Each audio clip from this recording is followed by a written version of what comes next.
Marriage, that intricate dance of intimacy and independence, often hides its most harrowing steps behind closed doors, especially for those under Hollywood's unblinking eye.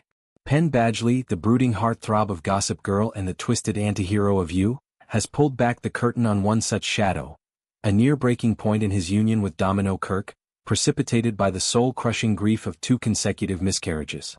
On his podcast Totally Booked, the 39-year-old actor and author laid bare this painful period, not as salacious reveal but as urgent plea for dialogue. "That sort of loss is really common," he began, his voice steady yet laced with the weight of hindsight, "and I don't know if talking about it alone is what we need. We at least need to start by talking about it more." In doing so, Badgley doesn't just chronicle personal torment.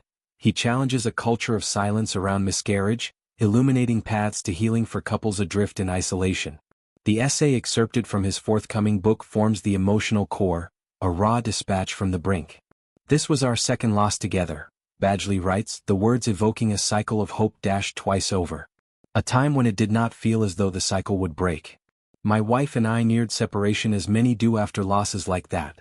Kirke, the British-American musician and sister to Jemima Kirke of Girls fame, and Badgley wed in 2017 after a decade of on-again, off-again romance sparked on the set of John Tucker Must Die.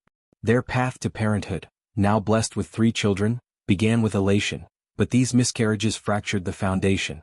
Badgley describes the dreadful memory of viewing their still baby in tripped-out black-and-white sono imagery, a haunting tableau that lingers, turning every subsequent sonogram into a minefield of anxiety. "I can't shake it every time we go for a sonogram now," he confesses, the admission a knife twist for anyone who's endured similar scans. Miscarriage, statistically, strikes 1 in 4 pregnancies, yet its invisibility breeds shame. Badgley confronts this head-on. "They do happen all the time and they can be really, really painful. I would say they universally are painful. Maybe not everybody's fully allowed to feel that way." His words echo the silent epidemic, partners grieving in tandem, yet societal scripts demand stoicism from men and swift recovery from women. For Badgley and Kirke, the isolation was acute, largely because we felt so isolated in a culture that doesn't talk much about these things or know how to support those going through it. Hollywood, with its glossy facades, amplifies this void. Stars like Chrissy Teigen and Meghan Markle have shared stories, but stigma persists. Badgley's platform, You's 4th season fresh in viewers' minds, lends gravity, his vulnerability a counterpoint to Joe's obsessive control. Their story predates the losses. Badgley, raised in Baltimore's creative undercurrents, met Kirke amid John Tucker's teen rom-com whirl. A hiatus followed, Badgley pursuing theater, Kirke her rock band, before reuniting in 2014, marrying in a New Jersey mall chapel for its unpretentious charm. Their first child arrived in 2017, a boy named James. 2 more followed, including a daughter in 2020. Yet these miscarriages tested resilience.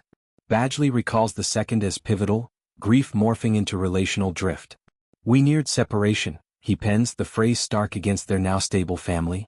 Therapy, community, and time mended the rift, but the essay underscores prevention through conversation.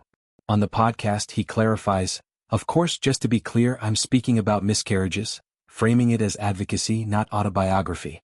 This shedding of light extends to masculinity's emotional lexicon. Badgley, typecast as the sensitive bad boy, Dan Humphrey's brooding intellect, Joe's chilling charisma, embodies a shift. "We need to start by talking about it more," he urges, challenging the tough-it-out trope. Peers like Ryan Reynolds have normalized paternal vulnerability, but Badgley's focus on couple dynamics adds nuance. How loss erodes partnership when unvoiced. Kirke's role, though unspoken in the excerpt, looms large. Her artistic lineage, mother to a drummer, aunt to indie darlings, suggests a home rich in expression, yet even there, grief silenced. Broader ripples touch reproductive justice. Miscarriage's commonality belies its toll, hormonal crashes, PTSD-like flashbacks, exacerbated by unequal access to care. Badgley's platform amplifies calls for policy. Expanded maternity leave, mental health integration in OBGYNs. In You's meta-world, where obsession masks pain, his real-life candor subverts the narrative, humanizing the star. Fans respond viscerally, sharing stories and comment threads, fostering the very dialogue he seeks.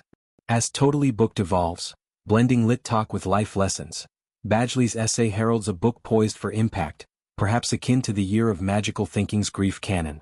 For him and Kirke, survival birthed not just children but compassion. Their painful period wasn't endpoint but pivot, proving love's tenacity amid loss.